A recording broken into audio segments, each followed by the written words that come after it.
Бүгдээрэн дахтад ус цөмийн бодлогын талаарх тусгасан зэвсэглийн хяналтын тухай бодлогын баримт бичгийг 1995 болон 2005 онуудад гаргаж байсан. Энэ 7 оноод шинжилсэн хувилбараа танилцуулсан байгаа юм. Энэхүү баримт бичигт хятад улс хизээж хөрөнгө оруулалт тоо хэмжээний хувьд бусадтай цөмийн зэвсгээр өрсөлдөөгүй, цаашиж гисэн өрсөлдөхгүй гэсэн байгаа юм. Хятад улс нь улсын аюулгүй байдлын зайлшгүй шаардлага тохирох хамгийн бага түвшний цөмийн хүчин чадлыг хадгалж ирсэн, мөн цөмийн зэвсгийг хизээж эхэлж хэрэглэхгүй гэсэн бодлогоо хിവэр баримтлан хэмээн цөмийн бодлогын асуудлаарх баримт бичигтээ тусгажээ. Мөн цөмийн зэвсэггүй орнууд руу цөмийн цохилт өгөхгүй гэж хамлалт өгсөн байна. Цөмийн цэнэгт хошуу тээвэрлэх чадвартай пуужингийн туршилтуудын тухайд Хятад улс өөрийн газар нутаг аюулгүй байдлыг хамгаалахаар шаардлагатай пуужингийн болон пуужингийн эсрэг систем хөгжүүлж байгаа гэж тодорхойлжээ. Ингэхдээ Хятадын пуужингийн эсрэг системүүд нь ямар нэгэн орон бүс нутгийг онилсон биш, Хятадын бүрэн эрх аюулгүй байдлыг хамгаалахад чиглэсэн гэж бичсэн байгаа юм. Цааш тодорхой улс орнууд Азийн бүсэд сөргөлдөөн дагуулхуйц бухимдуулсан бодлого хэрэгжүүлж байна хэмээн баримт бичигт дурддагдсан байгаа нь Америк нэгдсэн улсыг шууд нэрлэхгүйгээр шүүмжилсэн хэрэг байж магадгүй байна. Хятад улсын цөмийн цэнэгт хошууны тоог олон нийтэд зарлаж байгаагүй ч Шведийн олон улсын аюулгүй байдлын хүрээлэнгийн зүгээс 2024 оны тайландаа Хятад улсыг 600 орчим цөмийн цэнэгт хошуутай 2023 оноос жил бүр 100 орчмоор нэмэгдүүлж байгаа гэж тооцоолсон байдаг. Харин Америкийг 5177, Оросыг 5459 цөмийн хошуутай гэж үздэг байна. Тэгвэл Хятадын эрх баригчид шинэ бодлогын баримт бичгээ танилцуулахын тайлбарт Америк нэгдсэн улсын хэрэгжүүлж байгаа Golden Dome нэртэй шинэ үеийн пуужингийн товтлогооноос хамгаалах системийг сансрын аюулгүй байдалд аюул учруулсан хэрэг гэж хүчтэй шүүмжилж байна. Америк нэгдсэн улс нь энэ оны ихэр Golden Dome системийг хөгжүүлж эхэлсэн гэж ерөнхийлөгч Дональд Трамп мэдгдсэн байна. Мөн бүрийн эрхийн хугацаанд багтан ашиглалтанд оруулна гэж төлөвлөж байгаа юм. Америк нэгдсэн улсын сүүлийн жилүүдэд олон улс дахь цэрэг зэвсгийн байршуулалтаа эрчимжүүлж байгаа бөгөөд өнгөрсөн 9-р сард Японд туршилтаар байршуулсан энэ сард буцаан татсан Тайфун дунд зайн пуужингийн систем мөн Филиппинд 2024 онд байрлуулсан ижил төрлийн системийг энд дурдж болно. Хятадын коммунист намын төв хорооны улс төрийн товчооны гишүүн Ван Yi, Орос улбаны улсын аюулгүй байдлын зөвлөлийн нарийн бичгийн дарга Сергей Шойгу нар Бээжин хотноо уулзлаа. Талууд стратегийн аюулгүй байдлын чиглэлээр хоёр улсын төрийн тэргүүнүүдийн хүссэн бүх чухал тохиролцоог бүрэн хэрэгжүүлэх, мөн хоёр талын стратегийн зохицуултыг илүү өндөр түвшинд өргөжүүлэхээр тохиролцжээ. Ван Yi болон Сергей Шойгу нар Хятад Оросын стратегийн аюулгүй байдлын зөвлөлдөх механизмын 20 дахь удаагийн уулзалтанд хамтран даргалж, хоёр улсын стратегийн аюулгүй байдлын суурь ашиг сонирхолд хамаарах томоохон асуудлуудаар ярилцсан гэлээ. Энэхүү стратегийн аюулгүй байдлын зөвлөлдөх механизм нь өнгөрсөн 20 жилийн турш хоёр улсын төрийн тэргүүнүүдийн чухал тохиролцоог хэрэгжүүлэх, стратегийн шийдвэр гаргалтыг дэмжих, улс төрийн итгэлцлийг нэмэгдүүлэхэд онцгой үүрэг гүйцэтгэж ирсэн байдаг. Тэгвэл энэ удаагийн уулзалтын үеэр Ван Yi энэ онд Хятад Оросын харилцаа туйлын өндөр түвшинд хөгжиж, онцгой ач холбогдолтой жил болсныг онцоллоо. Хятад улсын дарга Ши Жинпин болон Оросын ерөнхийлөгч Владимир Путин нар энэ жил Москва болон Бээжин хотуудад 2 удаа уулзаж, хоёр талын харилцааг тогтвортой авч явах стратегийн чиглэлийг тодорхойлсон байдаг. Мөн эх 2026 он нь Хятад Оросын стратегийн түншлэлийн 30 жил, найрсаг харилцаа хамтын ажиллагааны гэрээний 25 жилийн ой тохиох юм. Үүнтэй холбогдуулан Ван Yi болон Сергей Шойгу нар стратегийн харилцан итгэлцлээ бэхжүүлж, найрсаг хөршийн харилцааг гүнзгийрүүлж, харилцан ашигтай хамтын ажиллагааг өргөжүүлэхийн зэрэгцээ эдийн засгийн хөгжлийг дэмжиж, шин төрлийн аюул сорилтуудад хамтран хариу өгөх ёстой хэмээн тохиролцжээ. Сергей Шойгугийн хувьд уулзалтын үеэр өнөөдрийн довторгүй геополитикийн орчинд Орос Хятад хоёр улс нь стратегийн уялдаа холбоогоо улам бэхжүүлэх шаардлагатай байна гэж үзэж байгаагаа хэлсэн байна. Мөн хоёр улсын стратегийн харилцаа холбоо урьд хожид байгаагүй өндөр түвшинд хүрч энэ нь зөвхөн хоёр улсын үндэсний ашиг сонирхолд нийцээд зогсохгүй, бүс нутгийн болон дэлхийн их тайван доктортой байдалд хувь нэмэр оруулна гэсэн байна. Түүнчлэн уулзалтын үеэр Хятад Японы хоорондох асуудал хөндөгдөж, Сергей Шойгу Орос улбаны улс нь нэг Хятад зарчмыг тууштай дэмжихээ илэрхийлсэн байна. Харин Украины асуудлаар тэрээр Оросын байр суурийг дэлгэрэнгүй танилцуулж, Хятадын эрх баригчдын хүчин чармайлтанд талархал илэрхийлсэн байна. Хариуд нь Ван Yi Хятад улс инх тайван тогтоох бүх хүчин чармайлтыг дэмжиж, иж бүрэн урт хугацааны энхийн хэлэлцээр байгуулахыг зорж байгаа гэдгээ хэлсэн байна. Уулзалтын төгсгөлд Хятад Орос нь нэгдсэн үндэсний байгууллагын аюулын зөвлөлийн байнгын гишүүдийн хувьд дэлхийн стратегийн доктортой байдал их гүрнүүдийн харилцаа, Аз намхан далайн болон дагуул бүс нутгийн нөхцөл байдлын талаар гүнзгий санал солилцож, олон асуудлаар өргөн хүрээний зөвшөөрлөлд хүрсэн гэлээ. Франц улсын ерөнхийлөгч Эммануэль Макрон 12 дугаар сарын 3-наас 5-ны өдрүүдэд 3 өдрийн турш төрийн айлчлал Хятад улсад хийх гэж байна. Энэ нөрөө Ши Жинпиний өнгөрсөн жил Францад хийсэн түүхэн айлчлалын хариу мөн хоёр улсын дипломат харилцаа тогтоосны 60 жилийн ойтой давхцаж байгаа юм. Энэхүү айлчлалтай холбоотойгоо мэдээлэл болон айлчлалын талаарх Европын дипломатууд ямар байр суурьтай байгааг мэдээллээ. Франц улсын ерөнхийлөгч Эммануэль Макрон Хятад улсад хийх энэхүү айлчлалаараа улс төрийн уялдаа холбоог сайжруулах, худалдаа болон дэвшилтэт технологийн салбарт хамтын ажиллагааг өргөжүүлэхийг зорж байгаа гэлээ. Хятад улс нь Франц улсын Аз дахь хамгийн том худалдааны түнш бол Франц улс нь Европын холбоонд Хятад руу чиглэсэн хөрөнгө оруулалтын 3 дахь томоохон их усурт тооцогддог байна. Хоёр талын эдийн засгийн харилцаа сүүлийн жилүүдэд тогтвортой тэлж байгаа. Франц улсын сенатор Тири Майн нь хэлэхдээ хоёр улсын хамтын ажиллагааны хамгийн том боломж нь өндөр технологийн салбарт төвлөрч байгаа гэлээ. Бид бүхэн Хятад улс дэвшилтэт технологийн салбарт илт давуу байр суурьтай гэдгийг мэднэ. Хүмүүсийн Хятад руу зориудаг шалтгаан чинь тэд шинэ ирээдүйтэй технологи хайж ирдэг. Франц улс өмнө нь сансар судлал, хурдны галт тэрэг зэрэг тодорхой салбарт тэргүүлдэг байсан ч одоо хоцорч байгаа. Түүнээс гадна хиймэл оюун ухааны хөгжлийг орхигдуулж болохгүй. Эдгээр чиглэлд Франц улс Хятад, Америкаас хоцорч байгаа нь үнэн юм. Макрон энэ удаагийн айлчлалаар эдгээр асуудлаар нухацтай хэлэлцэнэ гэж бодож байна. Харин Польш улсын ерөнхий сайдын орлогч асан Гижегож Клотко CGTN-д өгсөн ярилцлагада Эммануэль Макроны айлчлал нь зөвхөн хоёр талын харилцаанд төдийгүй Хятад Европын холбооны харилцаанд чухал түлхэц өгнө гэдгийг онцолж байна. Энэ айлчлал үнэхээр шийдвэрлэх ач холбогдолтой юм. Би түүний өмнөх айлчлалыг маш тод санаж байгаа. Тухайн үед Эммануэль Макрон Ши Жинпинтэй уулзаж байсан. Тэр айлчлал Франц, Хятадын хоёр талын харилцаанд төдийгүй Европын холбоо Хятадын харилцаанд урагшлах түлхэц болж өгсөн. Харин энэ удаагийн айлчлалын хэмжээ, ач холбогдол тэр үедээ яг ижил гэж би харж байгаа. Тиймээс айлчлалаас сайн мэдээ гарна гэж найдаж байна. Хятад Францын хамтын ажиллагааг гүнзгийрүүлэх нь Европын холбоо болон Хятадын харилцаанд ч чухал ач холбогдолтой юм. Өнгөрсөн 7 хоногт Хонконгод 1945 оноос хойш хамгийн олон хүний амьд хүрсэн галт төмөр дэгдсэн байна. Тодорхойлох юм бол өнгөрсөн 7 хоногийн лав гарагийн өдрийн 3 цагийн орчимд Хонконгийн Тайпей дүүрэгт 4,000 гаруй хүн оршин суудаг орон сууцны байрны зогсуулбарт гал гарсан. Амиа алдагсдын та одоогийн байдлаар 150 болж нэмэгдээд байгаа юм. Барилга дотор ахиад 50 гаруй хүн байгаа гэж үзэн аврах ажиллагаа үргэлжилж байгаа ч гэлээ гал гараад хэдийн олон хоног өнгөрсөн. Нэмээд оршин суугчдын 30 гаруй хувь нь 65-аас дээш настай өндөр наснууд учраас галаас амьд гарсан байгаа магадлал тун бага гэж үзээд байна. Гал гарсан шалтгаан одоогийн байдлаар тодорхойгүй байгаа ч гэлээ энэхүү ослын цар хүрээ ийм их хэмжээнд хүрэхэд гал хэрхэн хурдтай дарахсан шалтгааныг мөрдөн шалгах хэрэгтэй болж байгааг албаныхан хэлж байна. Учир нь Хонконгод барилгын чанар стандарт харьцангуй өндөр, хатуу чанга зохицуултуудтай байдаг. Гэтэл энэхүү зохицуулбарын нийт 8 барилгын 7-д нь гал дарахсан буюу гал маш богино хугацаанд зэрэгэлдэх барилгууд руугаа хурдтай дарахсан байгаа юм. Үүний шалтгаан нь засварын ажилтай холбоотой гэж таамаглаж байна. Уг зохицуулбар нь өнгөрсөн жилээс хойш засвар хийгдэж байсан. Харин засварын ажлыг хариуцаж ясан компани нь хулсан шат ихээр ашиглаж мөн хөөсөнцөр их хэмжээгээр цонх барилгын гадна хэсэгт суйрлуулсан байжээ.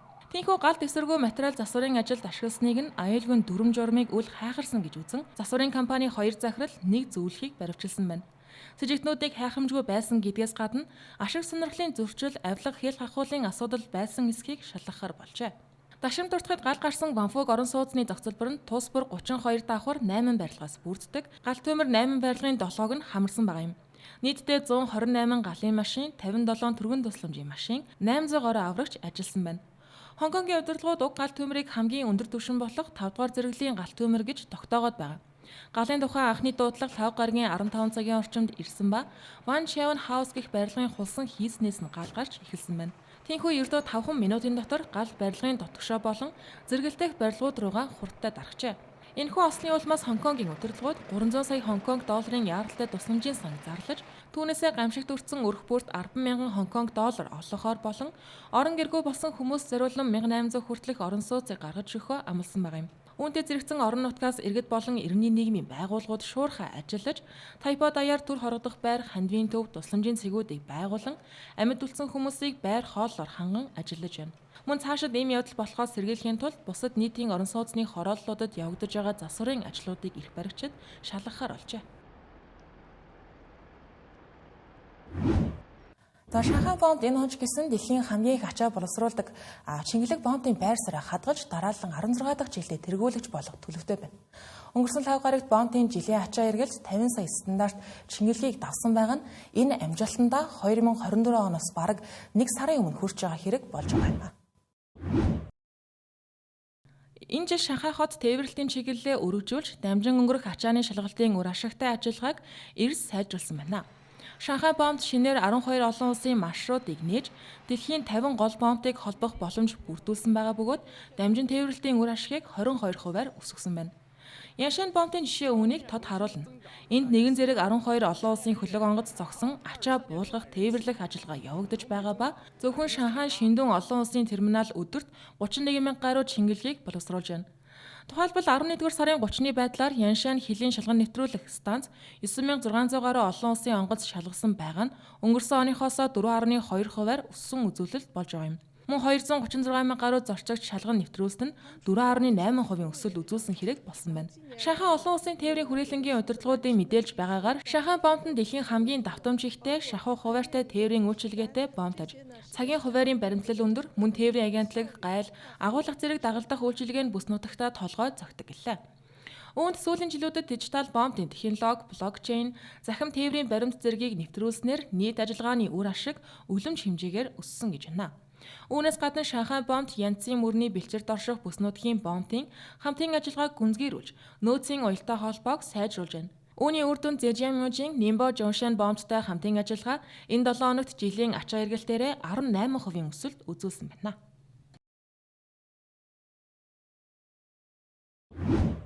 Хятад улс нь дэлхийн 2 дахь том эдийн засгтай улс. Гэсээд ир сүүлийн үед Хятад улсад хэрэглэгчдийн эргэлтийг нэмэгдүүлэх ажил хүндхэн сорилт болоод байна. Тэгвэл Бээжингээс дотоодын хэрэглээний барааны нийлүүлэлт, эргэлтийн уялдаа холбоог сайжруулах чиглэлд 3 их найд юаний дүн бүхий цогц төлөвлөгөөг зарласан байна. Энэ зах зээлийнхээ боломжийг бүрэн ашиглах, замун эдийн засгийн өсөлтийг тогтвортой дэмжих алхмаа гэж албаных нь тодорхойлж байна. Төлөвлөгөөний дагуу 2027 гэхэд нийт 3 их найд юанийн үнэлгээтэй хэрэглээний томоохон 3 салбарыг бүрдүүлэхээр зоржээ. Үүнд өндөр наснуудад зориулсан бүтээгдэхүүний үйлдвэрлэл, ухаалаг тээврийн хэрэгсэл, хэрэглээний электроник хэрэгсэл багтаж байна. Мөн бага насны хүүхэд болон яриад зориулсан бараа, ухаалаг зүүдэг төхөөрөмжүүд, гоо сайхны бүтээгдэхүүн, фитнесийн тоног төхөөрөмж, гэрийн тэжээмэл амьтдын хоол хэрэглэл зэрэг 100 тэрбум юанийн үнэлгээтэй 10 төрлийн хэрэглээний зах зээлийг дэмжсэн төвүүд бий болгохоор төлөвлөжээ. Тодорхойлбол Хятадын аж үйлдвэр мэдээллийн технологийн яамны зүгээс мэдээлж байгаагаар нэраа хүүхэд болон оюутнуудад зориулсан бүтээгдэхүүний хувьд байгаль дээлтэй шинэ материалын судалгаа хөгжүүлэлтийг дэмжин гэлээ. Мөн чанарын хатуу стандартыг тогтоож өндөр чанартай бүтээгдэхүүний каталогийг гарган гисэн байна. Харин өндөр наснуудад зориулсан үйлчилгээний салбарт асаргааны робот, мөн гутал хувцас хэрэглэл, хоол хүнс зэрэг бүтээгдэхүүний судалгаа үйлдвэрлэлийг өргөжүүлэхээр алжээ. Энэхүү бодлого нь Хятад улс 2025 онд хэрэглээг нэмэгдүүлэхийг эдийн засгийн тэргүүлэх зорилт болгоно гэж зарласны дараа гарч байгаа юм. Мөн 2026-аас 2030 оны хооронд буюу 15 дахь 5 жилийн төлөвлөгөөний хугацаанд дотоодын эрэлтийг эдийн засгийн өсөлтийн гол хөдөлгүүр болгон бэхжүүлэх зорилтыг дахин батгаж байна. Хэрэглээ нь Хятадын эдийн засгийн өсөлтийн хүчтэй хөдөлгөгч хэвээрээ байгаа. Энэ жилийн эхний 3 улиралд эцсийн хэрэглээний өсөлт улсын эдийн засгийн өсөлтийн 53.5%-ийг бүрдүүлсэн бол 2024 онд энэ үзүүлэлт 44.5%-тай байсан юм. Өнгөрсөн жилийн хугацаанд Бээжингээс хэрэглээг дэмжих хүрээнд өргөн цар хүрээтэй арга хэмжээг хэрэгжүүлж эхэлсэн. Үүнд хэрэглээний барааг шинээр солих хөтөлбөрийг өргөжүүлэх, хэрэглээний санхүүжилтийг нэмэгдүүлэх, хөдөлмөр эрхлэлтийг дэмжих бодлогууд багтаж байгаа. Эдгээр алхамч үр дүнгээ өгч эхэлсэн байгаа юм. Хэрэглээний барааг шинжлэх хөтөлбөрийн хүрээнд ахуйн цахилгаан бараа, цахилгаан ундаг дугуй, сэргээгдэх эрчим хүчээр ажилтдаг зорчигч тээврийн машины борлуулалт эрчимжиж, энэ оны эхний 10 дугаар сар хүртэлх хугацаанд нийт борлуулалт нь 2.4 их найд юаныг давсан байна. Үүнтэй зэрэгцэн жижиглэн худалдааны борлуулалт буюу улсын хэрэглээний гол үзүүлэлт доктортой өсөлттэй хിവэрэ байсан ба 1-р сараас 10-р сарыг хүртэл жилийн дүнгээр 4.3%-аар нэмэгджээ. Олон улсын газар талын худалдааны коридор буюу Хятадын баруун бүсийг дэлхийн зах зээлтэй холбосон гэгддэг гол логистикийн сүлжээ өнгөрсөн Бямгарагт 5 сая стандарт шингэлэг тэнцэх ачаа тээвэрлсэн гэдгээ зарлалаа. Энэ нөр шин дээл үзүүлэлт болж байгаа юм. Энэ талаар Хятадын төмөр замын Няньян групп Бямгарагт мэдээлсэн байна. Энэхүү коридор нь 2017 оны 4-р сард ашиглалтанд орсноос хойш ийм хэмжээний нийт тээвэрлэлт хийж байгаа анхны тохиолдол болж байгаа юм. Зөвхөн энэ жилийн хувьд уг коридороор 1.3 сая шингэлэг ачаа дамжин өнгөрсөн оныхоос 55.3%-аар өссөн байна. Үүнээс 657 мянган шингэлэг нь далайн бомбуудаас дотоод руу чиглэсэн тээвэрлэлтийн хэмжээ ба 58.9%-аар өссөн байна. Харин дотоодоос бомб руу чиглэсэн 651 мянган шингэлэг нь 51.7%-аар өсөж 2 чиглэлийн урсгалд тэнцүү шахав байжээ. Чинжоу бомбын зүүн станцын удирдлагуудын мэдээлж байгаагаар Таиланд, Мозамбик, Индонезиас литийг хөнгөн цагаан, резин зэргийн импорт огцом өссөн бол Чинзун хотоос гарч байгаа захилгаан ус гүрийн төхөөрөмж мөн Гуанси мужаас экспортлсон авц хэлбэгийн хэмжээ эрс нэмэгдсэн гэлээ. Энэхүү станц нь Хятад төмөр замын Няньян группийн харьяа Гуанси эргийн төмөр замын компани нэгжим. Нийтдээ өнөөдрийн байдлаар олон улсын газар талын худалдааны коридор улс даяар 26 чиглэлээр галт тэрэгний хөдөлгөөнийг зохион байгуулж Чинду, Чунцин, Гуян зэрэг баруун өмнөдийн томоохон хотуудыг Бэйбүү булангийн бомбтууд болох Фанчэн, Чинжао зэрэгтэй холбож байна. Мөн Хятад Европ галт тэрэгний сүлжээгээр цааш холбогдох боломжтой болж Хятадын олон улсын худалдааны бүс нутгийн хамтын ажиллагааг эрчимтэй өргөжүүлж байна. За энэ 7 хоногт Шанхайд Хятадын далайн технологи 2025 үзэсгэлэн болж байна. Хятадын төрийн хөлөг онгоц үйлдвэрлэлийн корпорац уг үзэсгэлэнгийн үеэр CAO нэртэй шинэ үеийн өөрсдийн хөгжүүлсэн ногоон хөдөлгөөрийн цувралаа олон нийтэд танилцуулсан байгаа юм. Энэхүү хөдөлгөөрийн цуврал нь аммиак, метанол, ус төрөгч зэрэг нүүрс төрөгч багтай түлшээр ажиллах боломжтой. Дэлхийн анхны аммиак ус төрөгчийн хосолмол түлштэй тэнгисийн хөдөлгөөр гэгдэж байна. Мөн энэ 7 хоногт Бээжингээс албан ёсоор зөвшөөрлийн гэрчилгээгээ авсан байгаа юм. Ингэснээр Хятад улс ногоон хөлөг онгоцны захилгаан үүсгүүрийн салбарт олон улсын хэмжээнд шинэ босго давсан мөч гэгдэж байна. CAO цуврал нь дотоодын гол мөрөн их газрын эрэг орчмын тээвэр, холын зайн далайн хөлөг, мөн офшор платформудад ашиглах өндөр хүчин чадалтай, бага ялгаралтай хөдөлгөөрийн өсөн нэмэгдэж байгаа эрэлтэд чиглэсэн шийдэл гэгдэж байна. Хятадын төрийн хөлөг онгоц үйлдвэрлэлийн корпорацийн удирдлагуудын мэдээлж байгаагаар сүүлийн жилүүдэд шинэ хөлийн захиалгын ихэнх нь шингэрүүлсэн байгалийн хээ, метанол, аммиак зэрэг олон төрлийн шинэ түлш болон батарей хосолсон систем шаарддаг болсон тул тэдний хэрэглээнд нэвтрүүлж байгаа шинэ хөдөлгөөр нь тэнгисийн хүчний хөгжлийн ирээдүйн гол чиглэл болно гэж байна. Мөн ногоон түлшний хөдөлгөөрийн технологи аж үйлдвэрийн бүх сүлжээнд нэвтрэх учраас түлш үйлдвэрлэл, тээвэрлэлийн дэд бүтцийг яаралтай өргөдгөх шаардлагатай болж байгааг хэлж байна. Сүүлийн үед Хятад улс нь метанол, аммиакийн түлшний үйлдвэрлэлийг эрчимтэй өргөжүүлж байгаа. Энэ нь тус улсын салхин болон нарны эрчим хүчний нөөцийг ашиглан өрсөлдөх чадвартай дотоодын нийлүүлэлтийн сүлжээ байгуулахад чухал ач холбогдолтой ачаа. Тухайлбал энэхүү үзэгсэн танилцуулсан дунд эргэлтийн өндөр хүчин чадалтай аммиакийн хөдөлгөөр нь аммиакийг 86% түвшинд орлуулан ашиглах чадвартай дэлхийд тэргүүлэх үзүүлэлттэй бүтээгдэхүүн болж байгаа ачаа.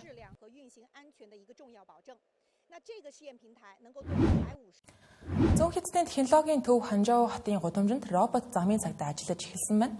Ханшийн 1 гэх нэртэй энэхүү хэмэл оюунд суурилсан хөдөлгөөн зохицуулагч нь явган зорчигч, жолооч нарт дуут болон дүрсэн тохиогоор анхааруулга өгч дүрм зөрчсөн тохиолдолд шууд илрүүлэн мэдээлэх чадвартай юм байна.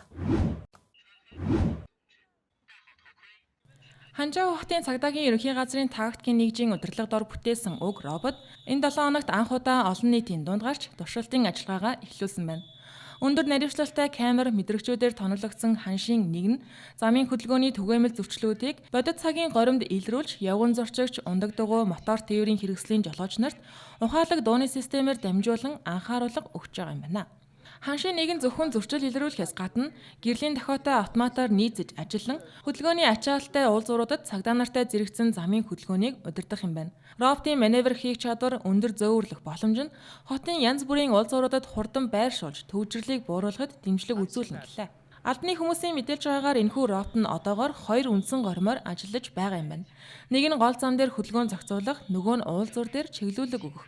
Одоогийн байдлаар энэхүү робот туршилтын шатанд байгаа боловч цаашдаа хилний загвар суйрлуулж, жолооч болон явган зорчигч нартай шууд харилцах, асуултанд хариулах, дууд команд биелүүлэх зэрэг илүү өргөн хүрээний ухаалаг үйлчилгээ үзүүлэхээр төлөвлөжээ. Ханшийн 1 нь Хятадын роботын салбарын хурдтай өсөлтийн ердөө нэг жишээ. Сүүлийн 5 жил дараалан Хятад улс дэлхийн роботын хамгийн том зах зээл, мөн үйлдвэрийн роботын хамгийн хурдтай тэлж байгаа төв болж байна. 2024 онд Хятад улс 450 мянган гаруй аж үйлдвэрийн робот суйрлуулсан нь дэлхийн нийт суйрлуулалтын 50%-аас давсан үзүүлэлт болж байгаа юм.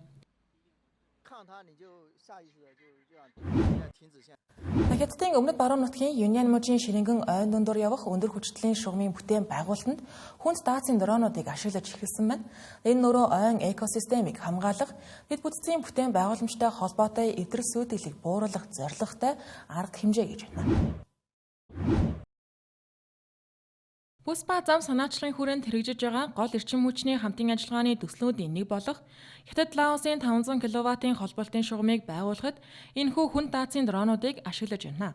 Шугамын хятадын хэсэг өтгөн ойгоор дайран өнгөрдөг бөгөөд уламжлалт аргаар техник тээвэрлэх нь байгаль орчинд томоохон нөлөө үзүүлэх эрсдэлтэй байв. Иймээс инженерүүд шин шийдэл болгон 4 дроноор хамт өргөх технологи нэвтрүүлжээ. Ингэснээр нэг бүрэн 600 кг хүртэлх жинтэй цамхгийн ид ангиудыг наривчлсан байрлалд зөөвөрлөх боломжтой болсон байна. Үүний зэрэгцээ 30 гаруй төрлийн дрон болон 2 нисэг тэрэг ашиглан цуваа бүрдүүлж 1 тонн төхөх жинтэй ид ангигч гэсэн ачаалах хүчин чадалтай болсон байна. Эдгээр шинжилгээний үр дүнд өнөөдрийн байдлаар 255 дамжуулах цамхгийн суурийг тавьж дууссан ба нийт цэгийн 88% нь ямар ч шин зам гаргахгүйгээр хурж очиж ажилласан байгаа юм. Юньнаны цахилгаан дамжуулалт дэд станцын байрлагын компани удирдлагуудын мэдээлснээр 15 татлага бүхий кабель зам тавихын оронд түр ашиглах газрын хэмжээг 80 мянган метр квадратаар бууруулж 30 мянган гаруй мод огтлох шаардлагаас зайлсхийсэн гэж байна. Хятад Лаосын 500 кВт-ийн холболтын шугамд Лаосын Удамсай мужийн Намо тосгоноос Хятадын Юньян дахь Шишван Баана хүртэл 183.5 км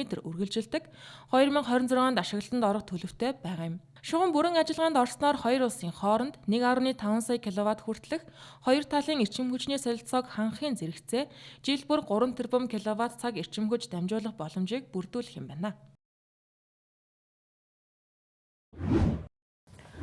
Та бүхэн Хятад энэ 7 хоногт нэвтрүүлгийн ээлжид дугаарыг хүлээн авч үзлээ. Бид улс төр, нийгэм, эдийн засаг, технологи, бизнесийн салбартанд гарсан онцлог мэдээлэлээс та бүхэнд хүргэсэн байгаа лээ.